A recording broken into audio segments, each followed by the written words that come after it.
All right, my Uncle John and Aunt LouAnn, and we're on the Georgetown Loop Train. I got a train snack. And train snacks. Yeah, it's made out of real mountain goat milk. All natural. It's all natural. It's all natural. And that is a real steam locomotive. Narrow gauge steam locomotive. What? I think I actually see bighorn sheep. There's a bunch of white stuff right up. You gotta come this side over here. You see all the little white stuff right above the grass line? Yeah. I'm gonna zoom in on it with the camera. That's a white rock. Well, it's mulling around. I don't think it's rock. Really? I don't see what you're talking about. You don't? You gotta be where LouAnn is to see that. I don't have all the things. How many are we? You don't see the white? I think that's the backs of a bunch of mountain goats. No, it's not. You see the white spots? Whites of their eyes, yeah.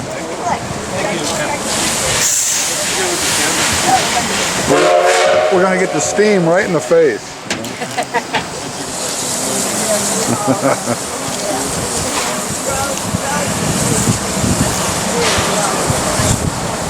And this is the last day of the worst flooding in Colorado in over 100 years. Sun is finally out. All the streams were overflowing.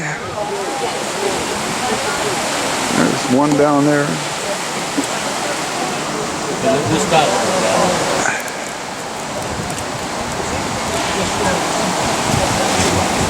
Did you save those ticket stubs? Yes. Okay, because I got the mine tour. They give you a, they got little scuba diving masks and stuff for us for the mine tour, so we can go into the mine in the water and all. Okay. On this train? It's gonna stop. We're gonna go through the mine and then get back on the train again. Wow!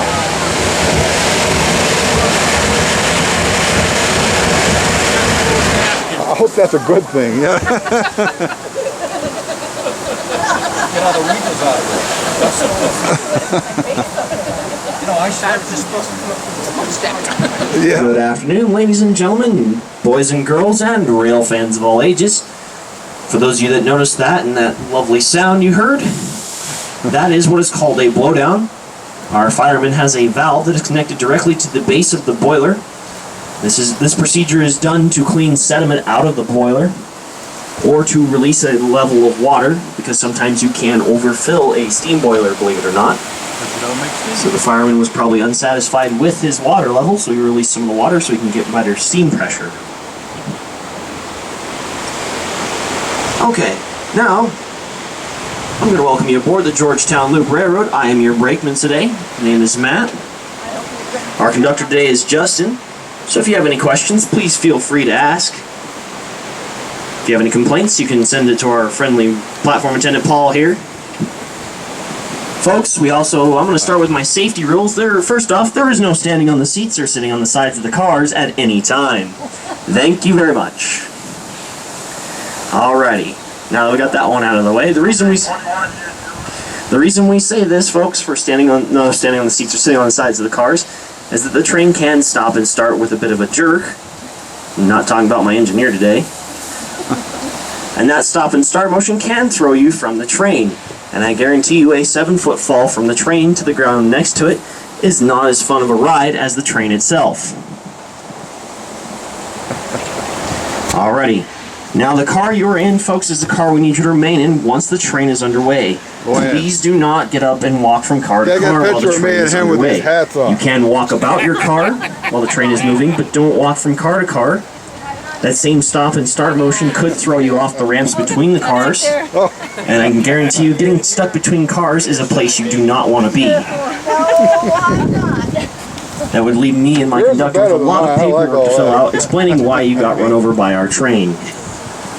So please do not walk from car to car. Also, folks, don't reach out and grab any rocks, trees, deer, or ground squirrels. Those ground squirrels are quite dangerous. They will pull you from the train, steal your wallet, and be in Las Vegas the next morning. So keep all arms, heads, legs, wallets, and everything else you'd like to take back home with you inside the train at all times. Jeez. If you have any trash, folks, there are trash cans in each and every car, usually located underneath one of the seats. So please throw the trash in there instead of the beautiful forest that surrounds us today. Ask that guy, what's your first name? My second to last rule is there is no smoking on the train. The only thing allowed to smoke on the train is our locomotive today. If you need to smoke, your opportunity was here in the Devil's Gate Station parking lot. The other opportunity will be at the Silver Plume Station in their parking lot. Those are the only two places you can smoke here at the Georgetown Loop. That being said, if my conductor or I catch you smoking, we're going to assume you're on fire and take every measure to put your butt out. Calliope? Can I buy a bottle? Candle. And the last rule, and it's one of the most important ones of all, have fun. We'll be getting underway here in just a few short moments. They asked you not to. So that means you will want to find yourself in a seat or a stable standing position inside a car.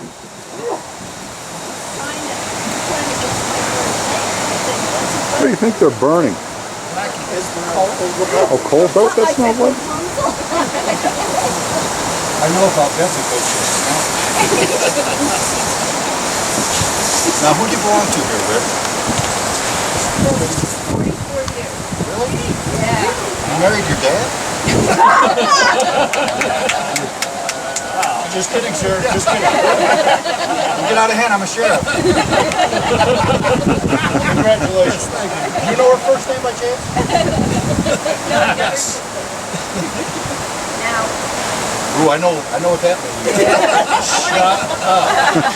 I get that every day. Alrighty, our boarding ramp is up. My conductor is back on the train, so that means we're going to move. You'll know we're going to move, signified by 3 blasts from the locomotive's whistle. 93? 3 blasts from the whistle here on the railroad means we'll be going backwards. Just a guess, okay? 1 blast means we'll be stopped, brakes are applied, and 2 blasts means we're going forward. now he's only 25. I like him young. 25? I like him young. All right. Go, girl. Wick, you don't know what you've stepped into. Is he in the Secret Service or politician? Alrighty, now the reason we're going to be going backwards, folks, is to give you a complete ride of the Georgetown Loop. For if we did not back down under the Devil's Gate High Bridge, and then later cross over the tracks we're backing down onto via that bridge, you would not complete the loop, or the crossover point in the railroad. Then you'd be able to get away with calling us the Georgetown Half Circle. The other reason we back down here is to give you a lovely view, underside view of the Devil's Gate High Bridge. It's kind of hard to admire it when you're sitting on top of it 100 feet in the air. Now, is it too late to mention that if you have a fear of heights? Now, the original bridge was constructed in 1885 at a cost of $250,000. It was made of wrought iron and cast iron and set on granite stone foundations. It sold for scrap between 1941 and 1942 at a lump sum of $650. This new high bridge is a near exact replica of the original, built in between 1984 and 1985, costing $1.2 million, all funds donated by the Betcher Foundation. It is built of high-grade structural steel and sits on reinforced concrete foundations, which all of us here at the Georgetown Loop feel is a good thing. As the old Colorado and Southern railroaders used to say, the original bridge would sway as much as 5 feet when a train went across.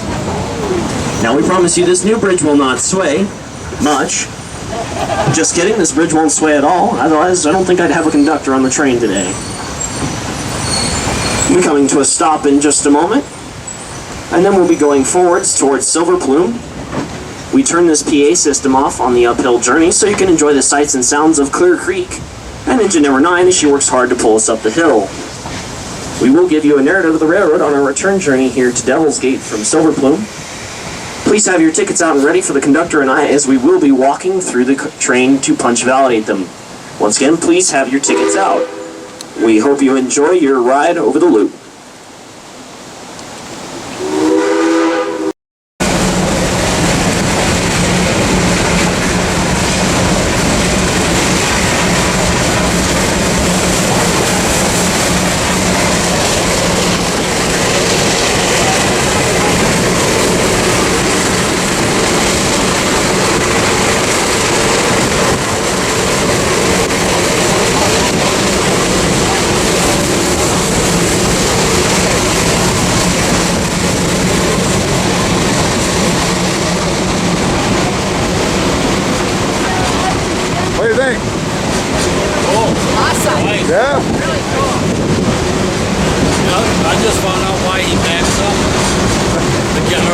down.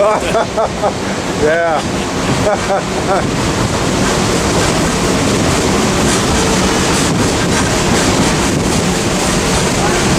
Yeah, it is slowing down.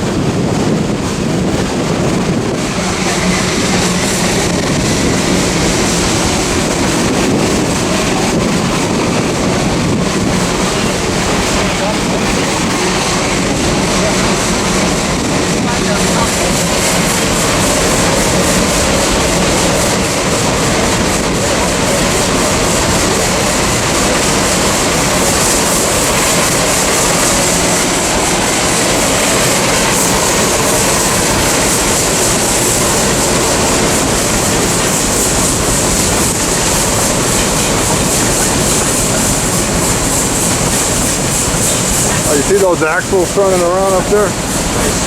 Yeah.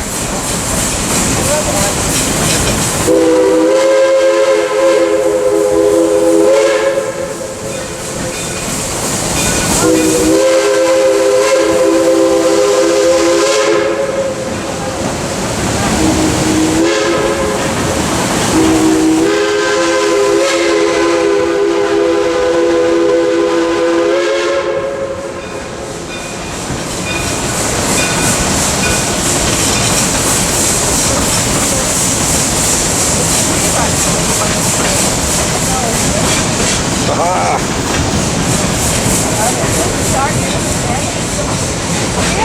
You know what kind of tree that is?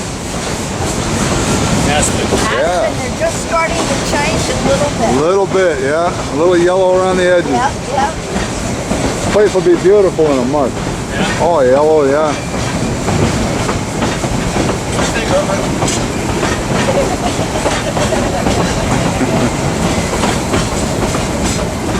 On this side, you can see the fire underneath the train. Yeah. Oh yeah, yeah.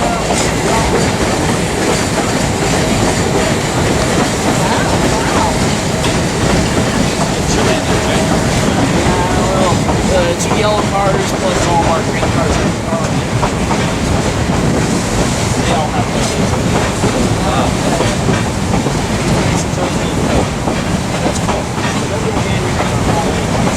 That has to be awesome.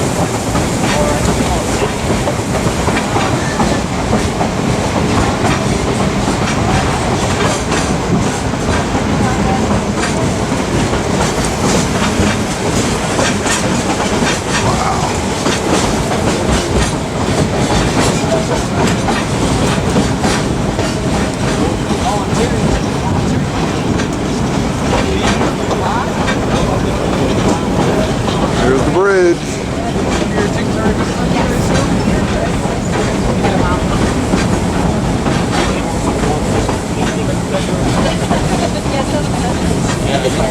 I thought my jokes were better.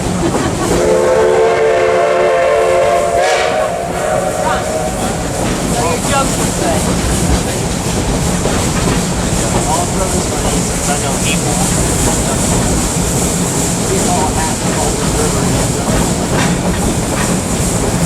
Hat that falls in the river ends up with a lake. Love it.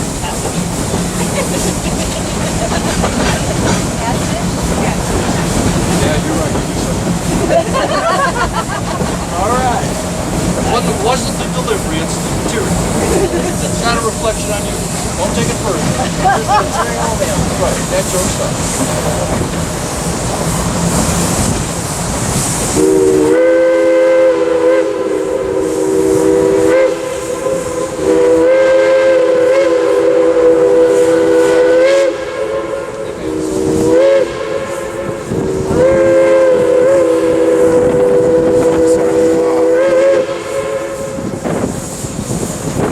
Wow.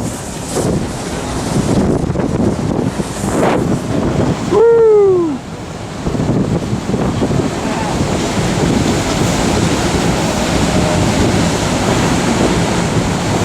There's Georgetown.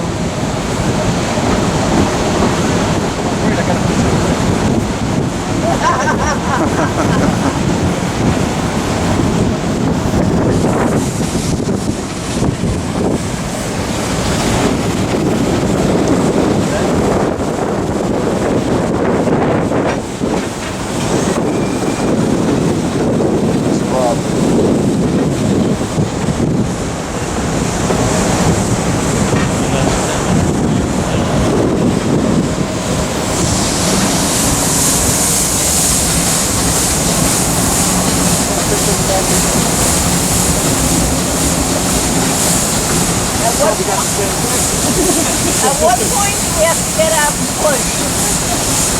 first, Red.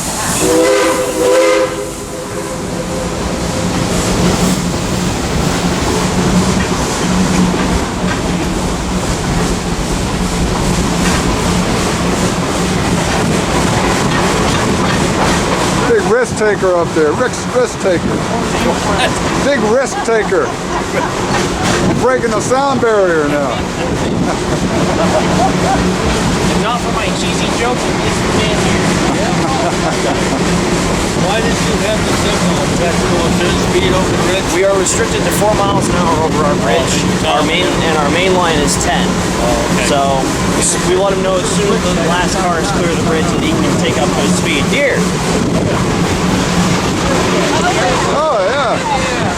White-tailed deer. Barely noticed me. Blended in real good. 50 days, you guys Friday through Sunday it's 5 round trips. And on Monday through Thursday it's 4 round trips.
Bighorn sheep today? I haven't seen any today. Yeah. Normally white are up there at Silver Plume on what's called 730 Mine. It's one you first see as you go just right across the highway. Yeah? They usually stand out there and soak up the sun in the morning and throughout the day, but we haven't seen them in a while. They've been all going up country right now. Okay.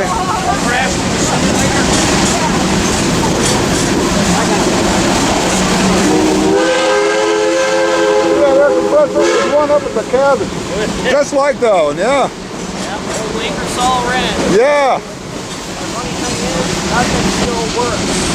Does it really? It sat there in flex since 1964 and it still works. Wow. I used to live in a miner's cabin up on New Creek Road, up by there. The big water wheel came out, and there's still one of those up there at the front of the mine. Hey. Cool antique. Yeah, it is. It's also too heavy to get out of there, you know? Yeah. Yeah, they do weigh a ton, those old cast iron things. Yeah, you know, I looked it up. You can sell them, but you know, get like $500 for them. It's really not worth the effort. Unless you want to put it as a little, display piece in your yard. That's a big display piece. Wow, boulder field.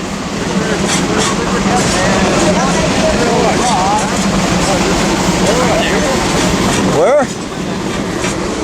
Oh, I see it.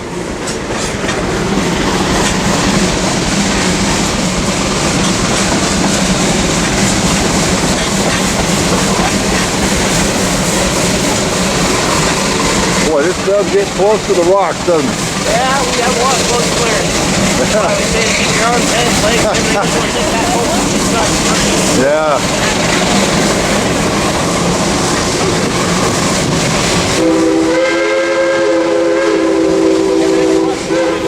Thanks, man.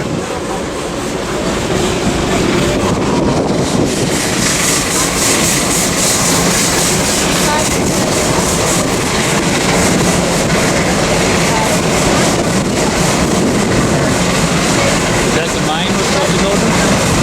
I'm not sure.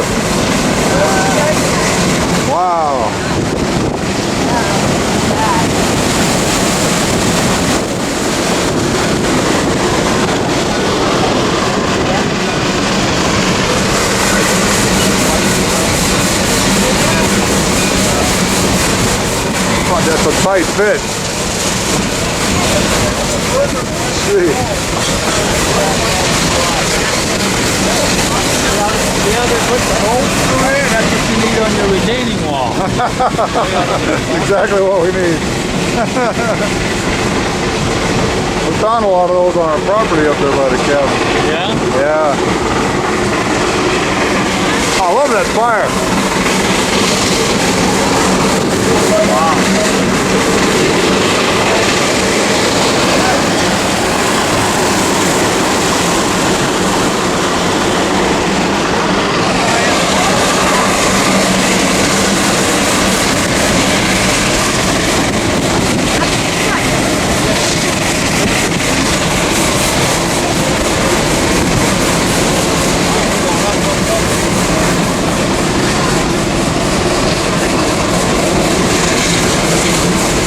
That boiler blew, it was toast on them.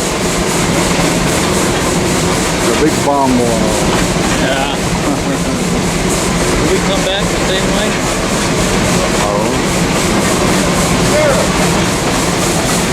We're going to stop at the mine for an hour and a half, and then it's going to pick us back up. Oh, the next train?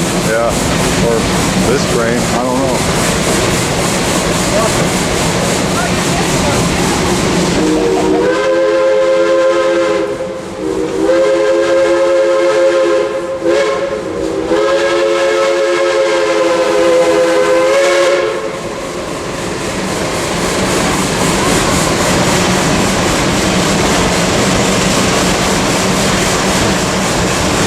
We ask that you look around, make sure you have all your personal belongings, including any small children you brought along. For those of you boarded down at Devil's Gate, we'll be stopped here for about 10 to 15 minutes. We do have a gift shop available and also restroom facilities. If you wish to get off the train, feel free to do so. However, do listen for that all aboard, otherwise it can be a long walk back down to Devil's Gate. Not too long. Unhooking the engine and coupling it to the other side of the train to pull us downhill. We If can't. you wish to view this, off to the right-hand side is the best place to do so. Halfway back. However, and must remind you of our safety rules of no standing on the seats or leaning out the sides of the cars at any time. If you purchased a Lebanon Mine tour, you will want to stay on the train, as the mine tour stop will be back on the way downhill. Welcome to Silver Plume, elevation 9,178 feet.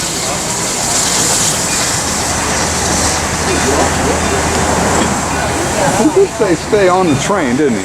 Yeah, it says stay on. Well, you can get off, but get back on when you... Engineer Willie carefully guides us down the mountainside.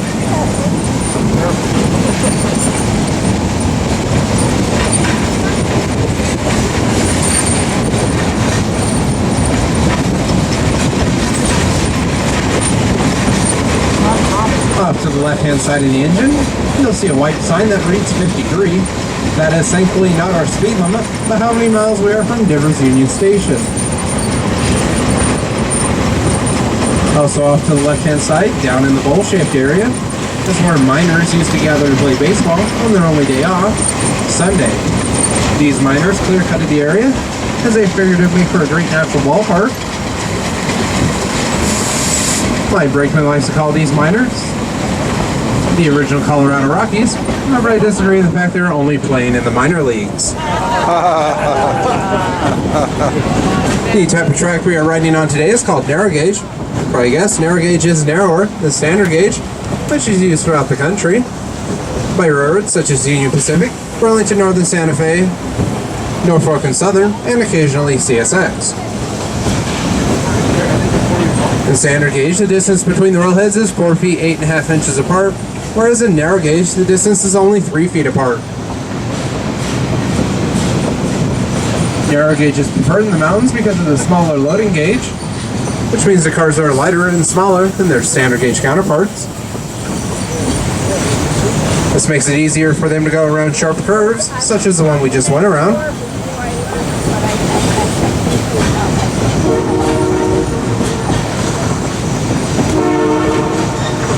It's also less work for the engine to go up and down steep grades, such as the one we're going down now, a grueling 4%. On either side of the train, you'll see a boulder field. All these boulders had to be moved in preparation for the railroad. Back then, there was no heavy machinery, so all these rocks had to be moved by hand. Quite often, these rocks were far too large to be moved by hand, and they had to be drilled, filled with black powder, and exploded into smaller pieces.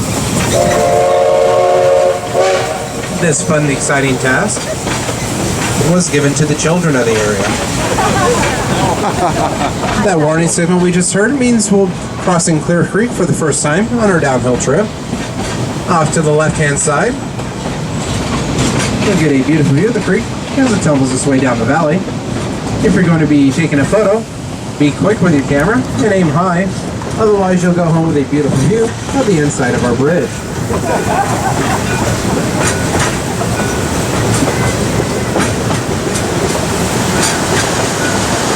The engine is just simply a couple of the other side was headed to the rock retaining wall.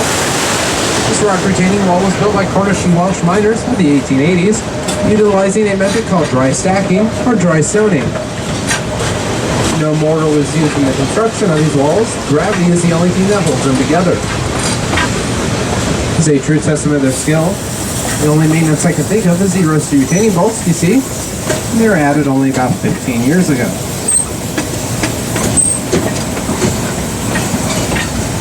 We are now slowly approaching our Lebanon mine station. For those of you who purchase a mine tour, this would be where you want to get off the train for both the regular and extended. Please remain in your car until the train has come to a complete stop, as indicated by a single note of the whistle. Also, do have your tickets out, as the guides need to check to make sure you're placed onto the proper mine tour. Once again, this is our Lebanon mine station. Boom. All right. Let's go dig for gold. Your 12-inch by 12-inch support beams.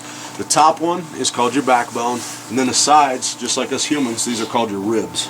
Anything that's this color is from 1876. Anything that's pressure treated in yellow is from 1976. Now, this mine operated for 20 years, for 2 decades. Silver was worth $1.50 for 1 ounce when they started, and the value dropped so drastically after something called the Sherman Act. That took us from a bimetallism backing our currency, which is silver and gold, to primarily just gold. And the value of silver just went just down the toilet, literally. So these guys figured at 60 cents an ounce, that wasn't cost effective for the methods they were using in here. So they blasted all 6 levels of our mine shut. And the way they thought back then, I can't ever tell you this without chuckling, is that, well, when the government figures out this money problem, we'll come back and start mining again. But the government hasn't figured any money problem out since then, right? And that was 1896 when they stopped. So we're still waiting, right? Waiting. Don't hold your breath, for sure. Now, these guys, most of them, 60% of them were from a place called Cornwall, England. And they're Cornish miners, and if you ever see another Cornish tunnel, you'll notice the similarities in just the patterns and the methods they used. This section took 1.5 years to drill and dig through, from where you got your hats back there to right up here at the front where the hard rock section is. You can see this spot requires a lot less shoring and a lot less timbering than this does, because this is pretty much like digging through your yard or your backyard in Colorado anyhow.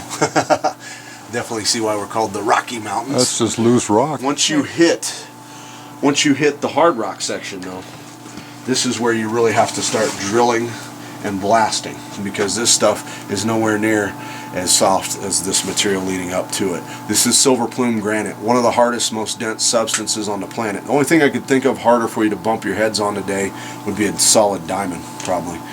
These guys actually had to hand drill with a drill steel and a sledgehammer, 30 to 40 holes in a spiral pattern, and then you would always ignite from your center holes out, just like a string of firecrackers. Pop, pop, pop, pop, pop, pop, pop. If you did everything all at once, bam, one big blast, the rock's just going to sit there and laugh at you, and it won't crack the way you want it to. You have to kind of encourage it.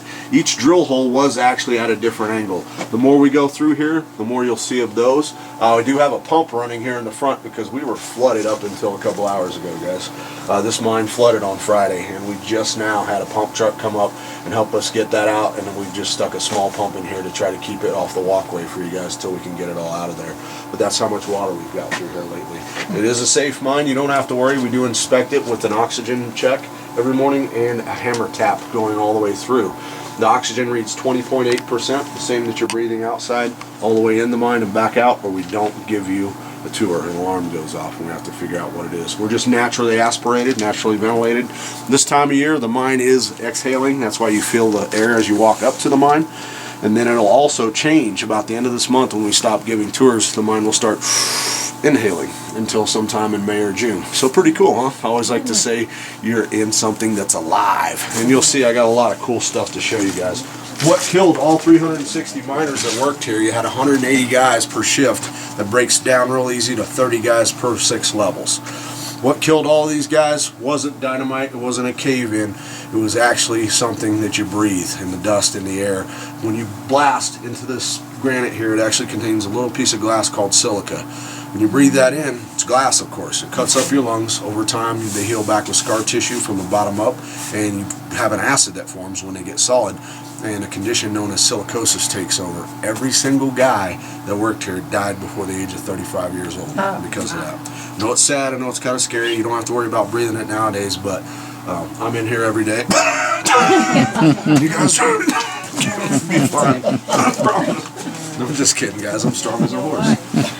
Now, the only real thing, like I said, all the way out there, duck. Okay, especially right here. I'll get you guys up to the first drift where they did find a whole big, huge chunk of silver.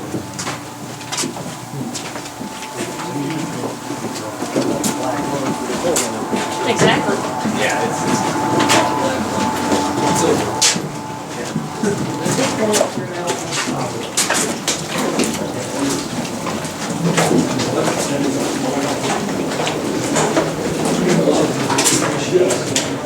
Wow.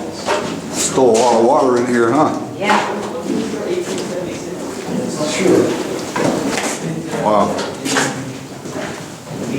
Just like for the last few days for all of us that work here, water was a problem for the miners back then.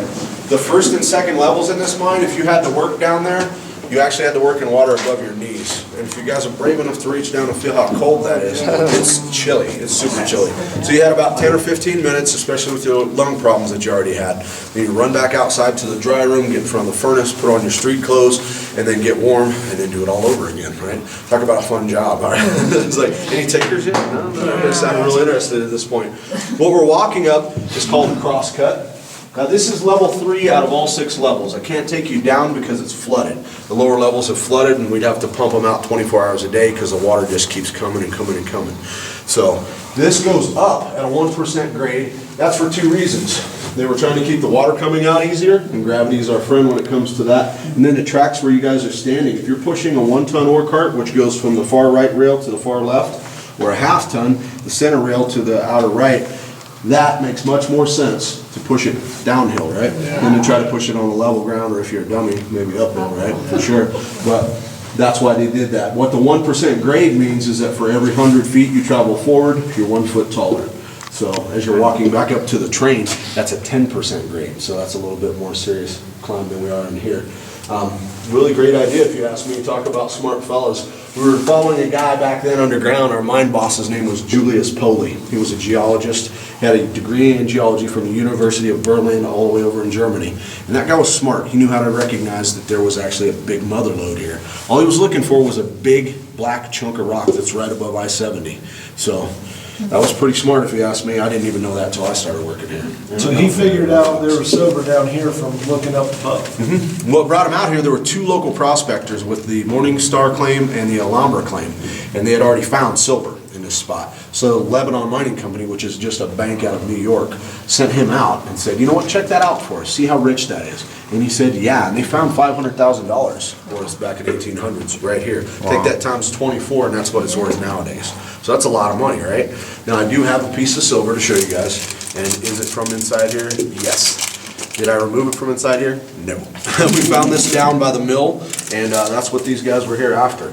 And it's amazing, and that's why I love showing it to you guys, because it's actually what they were here for. If you guys want to pass that around, take a look. $1.50 an ounce is what it was worth back then. Last week it was like $23 or $24 an ounce is what silver was worth. This right here, anytime you encounter an area that looks like this as we're walking through, this is called a drift. A drift is a vein that's been basically just exhausted of all its material. Now this one goes all the way back to just right there. And you'll see wood rotted, sticking in here, sticking out of the wall. What's this for? That's what you stood on to work above your head. That's called a stall scaffold right there. Okay, can you imagine standing on that with your wetland roots and riding away in the ride, trying to get a dynamite hole? Now you could also run a beam from one to an adjacent one, like say from here to here, like a 2x12 or something. And that would give you more like a standard, basically just like a standard scaffold like we have nowadays. The water that you see right here that's bluish green, this actually is 60 feet deep, and this leads down to the second level right here. So the ladder here is what they used to use to access that level, right there. The vein that actually started all this was coming out of the ceiling just right here. See that up there? You can see why we call it a vein, right? It looks like a vein in your arm or leg. And there's nothing really left behind up there anymore. It's just wide droplets turning back at us with the flashlight. There is a little bit of silver left behind though, because what happened was they needed all these scaffolds to work on. There's one here, there's one over here, there's one here above me, and there's also one that went from here over to bam, this rock, where on the left side of it, that's silver right there. That's about an 8-pound chunk right there. Then you've got a white L shape to the right, which is calcium. And they left that rock behind because they were more worried about having something to stand on and get to the vein right here than actually taking that little chunk of silver out. Because the vein right here was just about this wide. Wow. And you had your most pure material was the dead center of it. Now, what do you guys think? Have you ever seen raw silver like that before? Pretty cool, huh? Yeah. I'm glad you gave it back because it's mine. Just like this place, right? And that's why I always joke and say, that's why they call this a mine, right? It's not called a let's share. These guys took it so serious whenever somebody else broke into their tunnel from an adjacent one, they would actually shoot at you. And they would actually have fist fights in here and even lawsuits to determine who owned the rights to the minerals in here. They took it that serious. There was one in Silver Plume called the Pelican Mine. Poor guy broke into the tunnel from another mine, and they were so mad at him for doing that, they chased him from downtown Silver Plume to downtown Georgetown and shot him in the back. Yeah, they were that serious. Talk about mine, right? Wow. But you can see right here how far back it goes. If you look where we're standing, this was silver, and then straight across behind us here was silver too. So this was one big vein of silver. This took 3 years from where you got your hard hats to reach. Average progress, drilling and blasting, actually would be about 1 foot to 1.5 foot a day. So talk about slow progress, right? Today, much quicker, much quicker. Coming up, you guys will see another drift here where they did find a lot more silver. This one shoots up to the 4th level. They did have a chute up here where it actually dumped the material into the ore carts waiting down here where we're standing. And that was pretty smart. You didn't have to carry the material all the way down, you just dumped it down a chute. But they put the logs up here to keep anything from falling above our heads. One thing I will tell you guys is that one of the perks of my job is if you see a fence, we dig back behind it. I want to know what's in here, you know what's all around. The upper levels have collapsed when they put in I-70 and all the tunnels up there, and they just collapsed all the material, just so I can't take you up because of that reason. I've seen up there and I've looked up there, but I haven't been up there. I would really, really like to, because it's like curiosity kills the cat, right? You can see it, but you can't actually touch it or whatever, you know. What's in the box, you know, you always want to know. But this goes back quite a ways. This one here, they may have had to have help with the boys that worked in the mine. See how small that tunnel gets right there? So what I believe is that they probably could have sent some of the kids that worked with them. If you were 7 to 10 years old, you were old enough to work in here with the miners. And the first job that they gave you was called a runner. Now a runner actually had to run the drill steels in and out, because after 3 to 6 inches of this granite, you're dull. You've got a really dull drill steel. So then you run about 10 at a time in and out for the miners, and that's a good job. That paid 70 cents a day. Nowhere near as much as the miners though. The miners made $2 to $3 a day to start out. So a pretty good job, right? Most of us made 30 cents a day in town, like at the general store. So those kids got paid good. They also made them carry the dynamite. And a little bit scarier than the runner's job, right? That's probably pre-child labor laws. And here, little Johnny, here's some dynamite. But if you carried the dynamite for him, you made 70 cents a day, and you were called a powder monkey. I think that's one of the coolest titles you could have. When I tell you the secondary part of the job, you guys won't like it for sure. Right here, all along, you'll see throughout the whole section of the mine those drill marks from the dynamite. As we go in through here, they're just more prevalent. Some of them are complete, some of them are partial, some of them are intact, some of them are just like a hole in the ground because it just was a dud. Right here, if you're looking for gold, this is one of the things you're looking for, guys. Iron ore and a nasty thing called arsenic. There's no arsenic in here. I don't have any arsenic to show you guys. That's why a lot of the gold mines in this area were shut down, because they actually contain a lot of iron and then arsenic around it as well.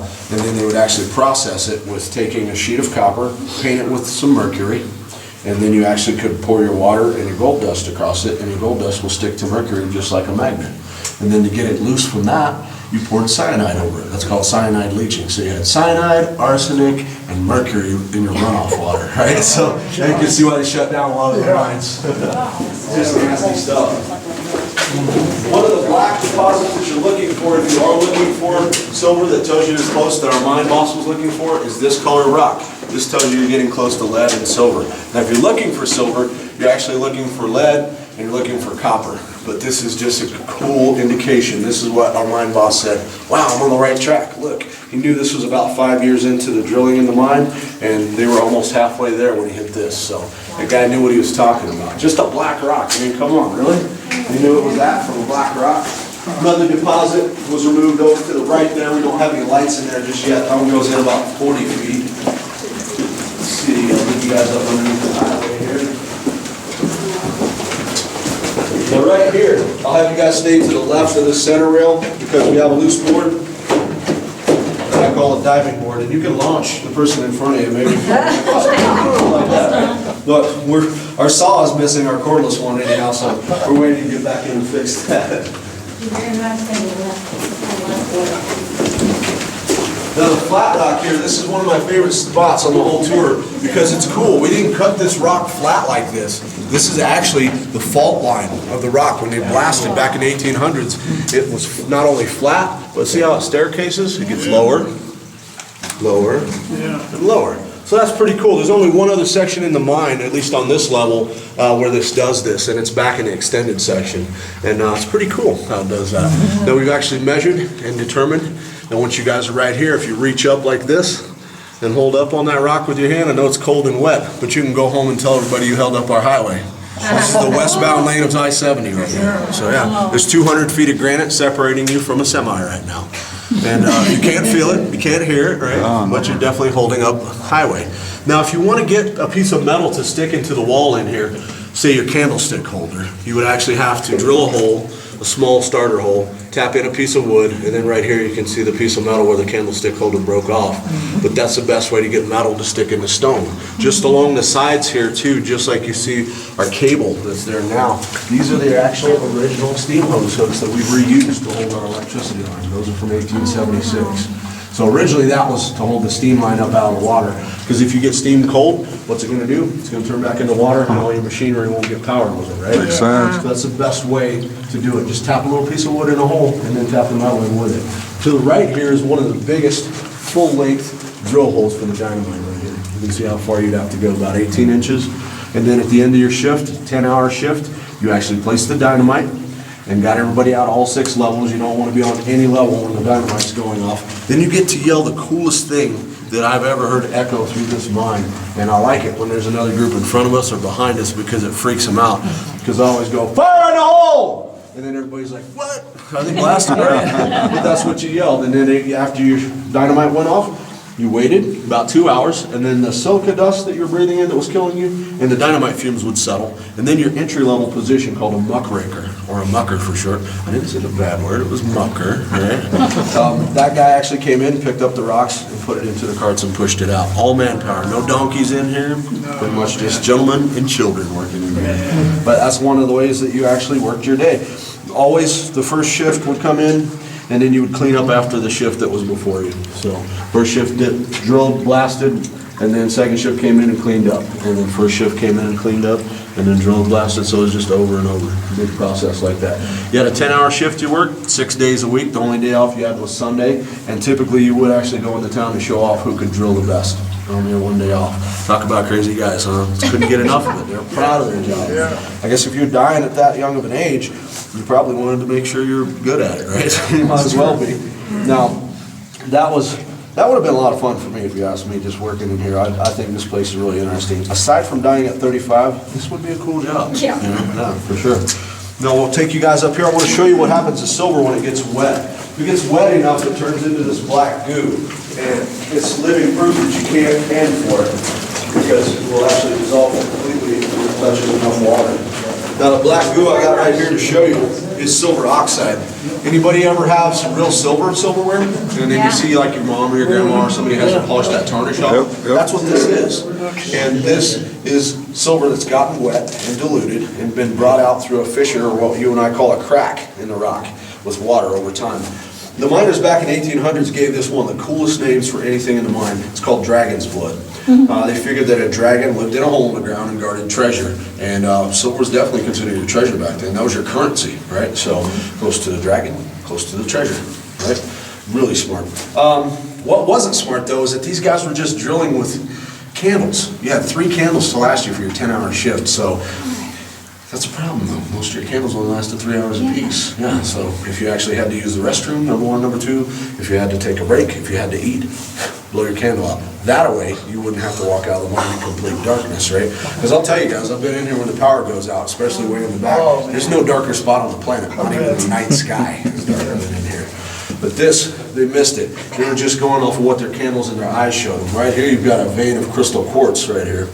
And in this spot, it's actually telling you that you're close to silver. It's like, boom, dig right here. Right? But you can see, all a vein is that when the earth cracks, and there's a crack in the rock, that other mineral will get pushed up or pushed down into the crack, and then it solidifies, and then that's how you get a vein of material. That's just what the silver does, too. So this one is crystal quartz. You got a little bit of fool's gold in there, too. Not a complete fool if you like fool's gold, because there's a tiny, did I say tiny? Yeah. Tiny little amount of gold in it. Just not enough to make it worth your time, no. But this is why you can't pan for silver. Silver gets wet enough. See down here, it just dissolves completely. So I think that should make it a more precious mineral, actually, and make it worth more, not less, right? Because who knows how much you could have lost. Now, as far as we know, this started coming out of the ground sometime between 1896, when the mine shut down, and 1976, when we had the Navy come through, the construction battalion for them, the Seabees. They were the first guys to see this. So we don't have an exact date for it, we just have a window for you guys. If the miners in 1800s did see this, you better believe I'd have another big drift to show you, because they'd figure out where this sucker went. And since I got a smaller group, I'll show you guys where I think it goes. Not only do I think it goes back into the wall, but I also believe there's another one here. It's right behind you guys. You can see that bars coming out. Yeah, I saw that. So I believe it either runs at this angle across over to this one, or this is even cooler. It could be as thick as from right here. All the way to there. Because these guys use candles. There's still plenty of silver left in the ceiling and in the walls around here. This is just the benefit of Mother Nature telling on herself up here, what that goo is. But I still believe there's a lot left in here, because, well, there is. Basically, the mine's telling us, yeah, you've got a lot left in here if that's what you're after. And this is where you should dig, one of the spots for sure. If I could keep my freedom, I would dig there. Yeah, no But I like my freedom and I like my job. So I am not taking it out. Basically, we're not allowed to remove anything from inside here, because it's protected on the National Register as a national treasure. Removing anything is considered mining, i.e. illegal. So that's why we have to leave everything where it sits. But it's pretty cool, because it gives me a good job and some cool stuff to point out to all you guys. Up here we do have some more silver in the ceiling. You've got, let's see, copper over here. That turquoise color, that's malachite copper. You've got some sulfur just beneath it. And then underneath there, it looks like a lot of potassium. It's either some potassium or some rose quartz up there. But they did miss a lot of silver. Did you guys all get a good look at that dragon's blood back there? Yeah. Yeah. I don't want to forget about you guys in the back. I sat in the back of the class too when I was a kid. So.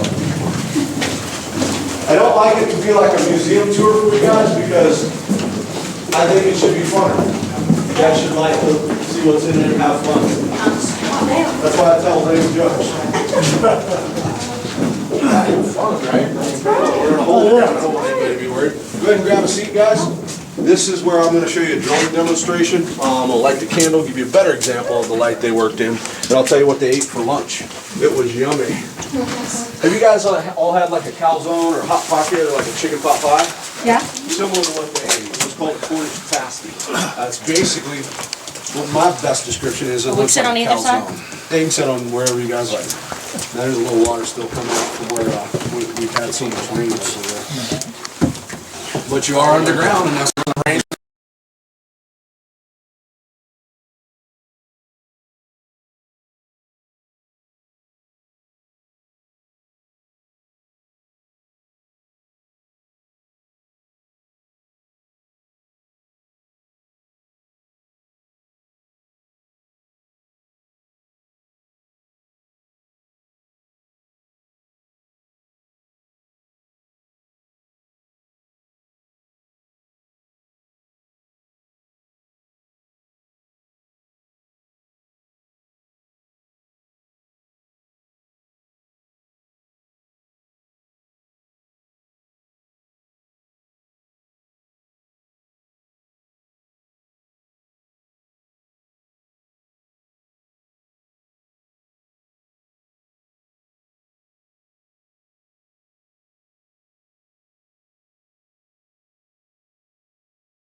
What, I'm gonna hustle a little quicker on the way out of here at the end of the day so I can have a warm lunch. I think I would, for sure, just to get a little bit more heat going on.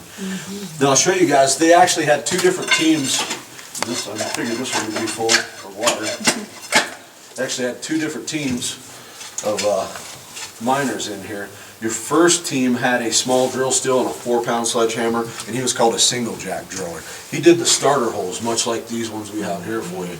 And that's just hitting it, shaking it, and turning it. That's your drilling action right there. The 2-man team had to come along after the hole was deep enough, basically like this one, and then put the drill steel in. You had one guy called the shaker that held onto this, and then your partner swung the hammer called the hitter.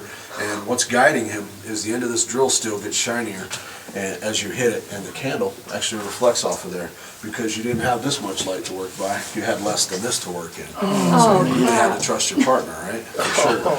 So your partner came along with an 8-pound sledgehammer like this, and then your job was to whack this thing as hard as you can, and they tried to go super fast. You would actually hit it even harder than that, so you'd be more like that. And then your partner would shake it and turn it, and that's your drilling action. The best way to tell your partner to stop back then would actually be putting your thumb up there. That's what they thought anyhow. The reason why that's stupid is because you could come into work like this the next day really mad at me, right? Because that candlelight will still reflect off your thumbnail, and your partner might mistake that for the drill steel and then still keep swinging. Now if you hit this as hard as you can and somebody's holding on to it, it goes clank. And that causes most of these guys to become deaf. So they couldn't just tap each other. If you tap me, I might swing in your direction. So they figured that was the best way to communicate. But the thumb, you didn't want to lose your thumb, so they switched to the whole palm. If you still hit my hand when I blocked it like that, I'd be pretty mad at you. And when we switched out after lunch and you had the drill steel and you told me to stop, I'd return the favor. These guys did get paired up at about the age of 14 that was old enough to swing a hammer in here. And that was why they were so good and they could trust each other. You tried to take care of your partner. If somebody messed with them in the saloon or on the way home, you take care of them, and vice versa, because if your partner got sick or was hurt, he couldn't make money, you couldn't make money. You couldn't work in here just as one guy unless you were a single jack driller. But that's how the drill holes actually got dug. These are all demonstration ones, but these all went in a pattern, like I said, a spiral, and then they were all at different angles too. They had 5 different angles they did. Just gets the granite to crack the way you want it to. A lot of the stuff we have through here is some crystal that can be black or gold or both in color, or just mixed with granite in different sections, and it's called mica schist. And the stuff's really good a conductor of heat, and they would actually put it around 1900 around your chimney and fireplace, and that's pretty smart. Now we break the name in half just like you break a rock in half, mica or schist for the nickname of it. The fact that it's basically, when it gets wet, it's like mud and collapses real easy, is why I should actually warn you guys that we're in a whole lot of schist. Nope, see, bad jokes, bad jokes. I've only just begun with those things too, right? Now I want to take you guys back around the corner here into the hoist room. Does anybody know what it's called when you find the biggest deposit of gold or silver in a mine that you're after? Mother lode? There you go, yeah. And I always say, why is it called your mother lode? Because your mama's so important, right? Right. That's what I always like to say, and that's my story, and I'm sticking to it. Made the mistake of calling the food they ate one time, the pasty, a pasty. Ooh, and I had a lady from Cornwall, England on my tour, and she just tore into me like no other, like she was my mom. She was like, sir, I'm from Cornwall, and you do not call it a pasty. A pasty is something a lady wears. Well, not necessarily a lady. And that's how the conversation is. That's how I remember it. I just remember that talking to you guys, so I'm going to share that. That was pretty funny. But when you guys come back around the corner here, watch your heads. We have a low-hanging beam here. And we named this guy after one of my weekend warrior buddies. His name is Jim. So this is Jim Beam, and just like the real Jim Beam, this one will sit you down and give you a headache too. Is that the end of the shaft over there? That goes back into the extended section of the mine. We just opened those tours last summer. It goes back about another 500 feet. There's footprints back there, a couple different calcium formations, and it goes back to all the way as far back as they went before the collapse anyhow.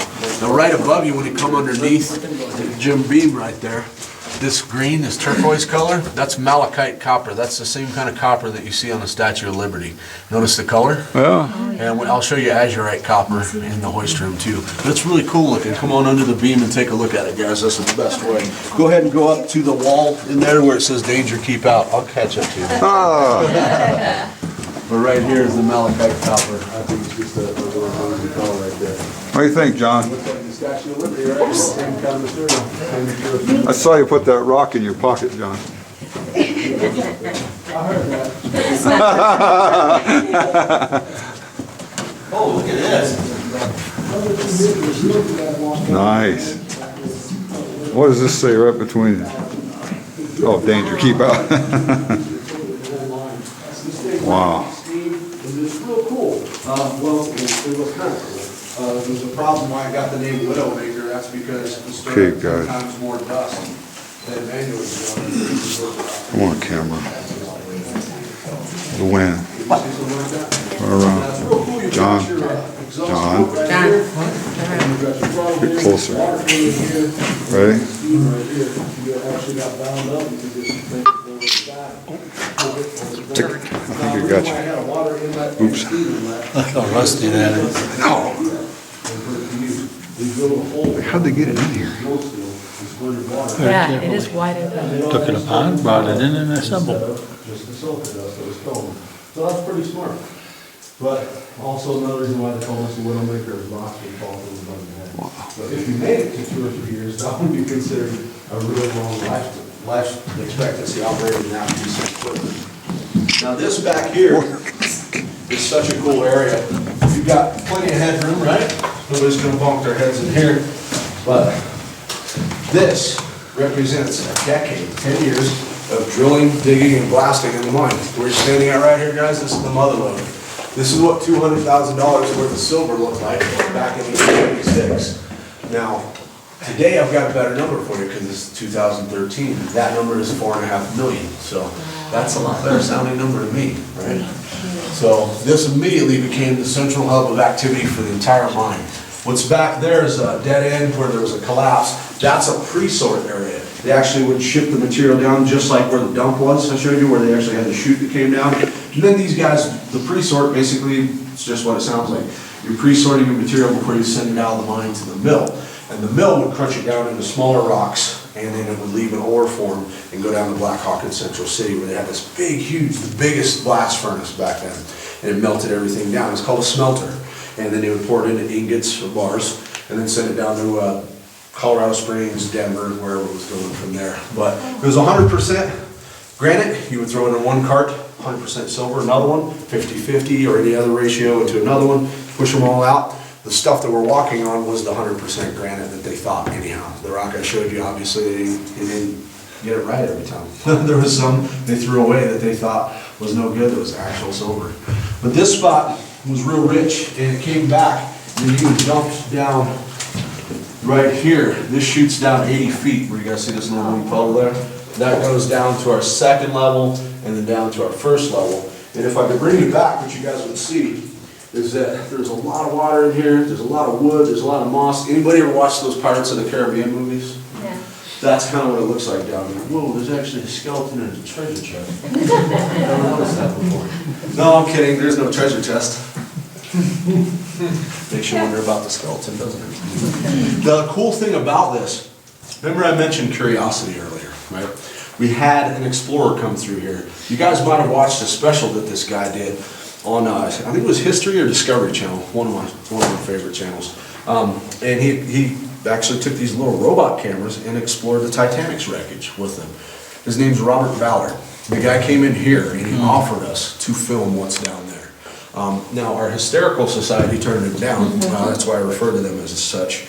And I had them on my tour about this time last year or two in this room. I made that reference. They looked at me cross-eyed, guys. And they're like, Junior, why did you call us the Hysterical Society? I said, because you guys let me point out puddles to them, but they can't see what's down there. This guy would have explored it for free for you. Nothing, no money, nothing, right? Why don't you let them go down there? They said, well, we consider it like a museum. We don't want to disturb anything. You know, might knock over the skeleton or something down there. I don't know. So that's where my raspberry came out, guys. Y'all know what that is. And my tour group started laughing. And I said, what are you going to disturb down there more than us walking through here and breathing and touching things? And they said, well, that's a good point. And, well, that's about as far as the conversation got. But I still got my job, so thankfully those guys were nice, because that's pretty much one of the people I work for. So, but that shows you guys how hungry your tour guide is, right? For sure. Yes. Now, how you would get down to those lower levels right there, if I could take you, what you would see is that they're smaller in diameter. This is the biggest diameter tunnel, not all 6 levels, because it was for transportation. So if you could go down there, you'd be hunched down even more. And snakes, kind of like a roller coaster or a snake, just following the ore. This one's more of an even keel and more just a straight ahead thing because they wanted to have somewhere to transport the material out. So that's why this level's the way it is. So what they did to get down into those levels, this hoist would actually raise and lower this ore barrel that you guys see.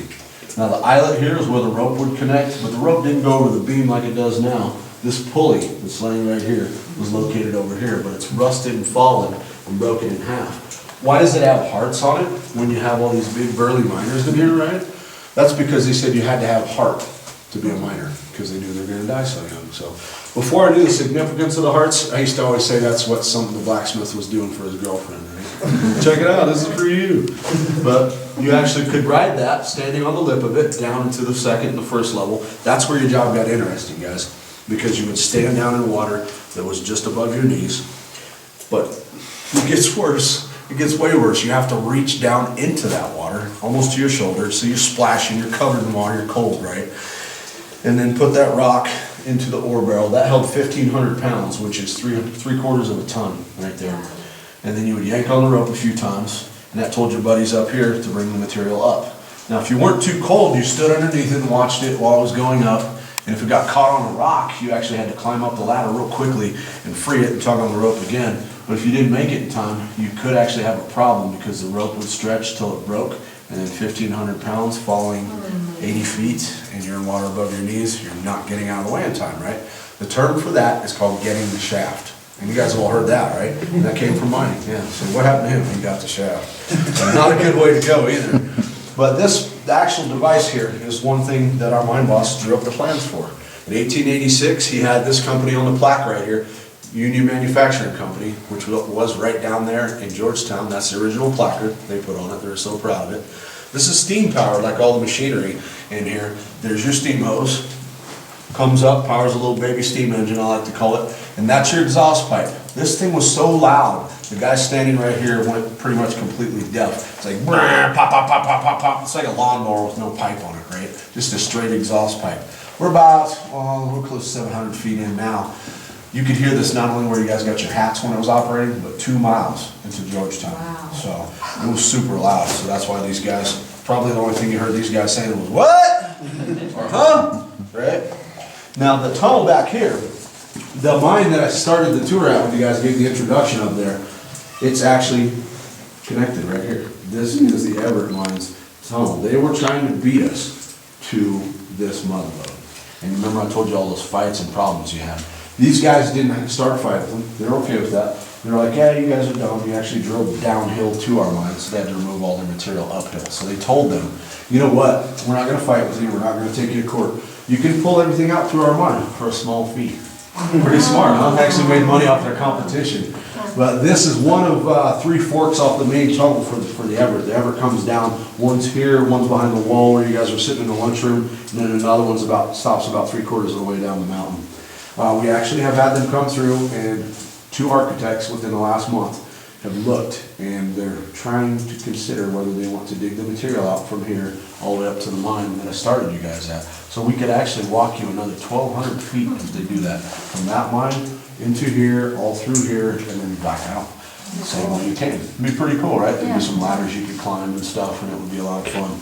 So hopefully they'll come up off the wallet for that. The biggest part of the problem with that is that they actually have to support the material underneath I-70, which would require carbon freezing. They have to spray the area with water, freeze it with carbon, which is the expensive part, dig it out, and then put it in a steel mesh because it goes underneath I-70, and then spray shotcrete all over there.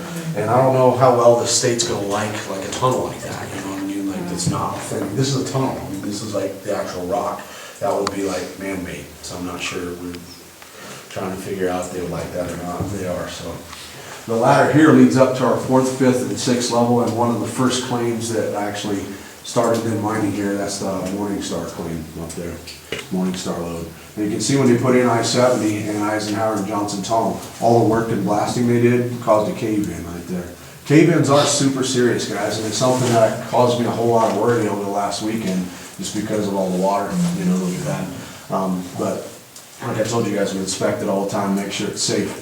After a cave-in's done though, it's not that big a deal. It's actually just a minor letdown, right? Horrible, right? Right here is some of the azurite copper I was mentioning. Remember I showed you guys the malachite? This is the azurite. It's got a little bit more bluish tint to it right there. And then we've got a whole lot of calcium in here too. A good rule of thumb in this mine, if you see a stalactite that's 1 inch long, it took about 100 years to drip to that length. So really super slow, as it just drips in my face when I look at it, right? And then over the door you can see a whole lot more calcium that's been coming out over the last 150 years. And then we actually have, this is so cool, this is called a piece of cave bacon. Looks like a piece of bacon, right? Yeah. And I guarantee it doesn't taste like bacon, but I chip your tooth too. But right here, this is a rock where I was given clearance, guys, for you guys to touch. It looks slimy, but it actually kind of feels like wet sandpaper, right? It's got kind of a gritty texture to it. Are those initials over there? Where at? Initials to the left. One left. Right there. Right in there? Right in here? Yeah, there's an A, up, right there. That's, Like that? yeah. Looks like a D in the front. Oh, let me see. No, that looks like it's just a granite. Okay, just from this angle, it Yeah, it kind does. of, Like that. yeah. You know, all the times I've been in here, guys, I never noticed that. Wow, that's Because cool. you're not standing over here. Maybe I should more often. I shouldn't take the tour more often. But we love coming through here, when we do the inspection in the morning, we'll just check things out and try to notice, see if there's any changes in anything. Speaking of which, there was a change from last September 30th to May 2nd. Right behind you on the wall, on the ground here, there's actually more dragon's blood coming out right there. The stuff to the left is more brownish, it's called manganese. But that black on the right is more silver, more dragon's blood right there. I was the first person to see that, ever. And it came out of the ground sometime between September 30th when we started that first weekend in May. So my boss Tom, I said, you know what? I said, look at that, nobody's ever seen that before. He's like, yeah, very good, Junior, very good. I was like, yeah, I said, can we call that Junior's vein? And he's like, no, and I was like, man, you ain't no fool. I was like, it's the first one to see it, it's mine. I was like, it's new though, that's what I got excited about. I'm like, wow, just that short amount of time, you got that stuff coming out of the wall. So they did miss, you can see, it's telling on How itself much all silver over do you here. figure's left in there? Man, I could only speculate, you know, really seriously, there's no telling unless we started drilling and blasting. They didn't get everything they thought they did. I guess if I was working by candlelight, I'd be like, this is a lot, right? But we know they missed quite a bit. They did miss quite a bit of material. They stopped only because they ran out of money because that value dropped so much, and they would have kept going on. And they had every intention of coming back when they closed. They thought, okay, well, the government will see the error of its ways.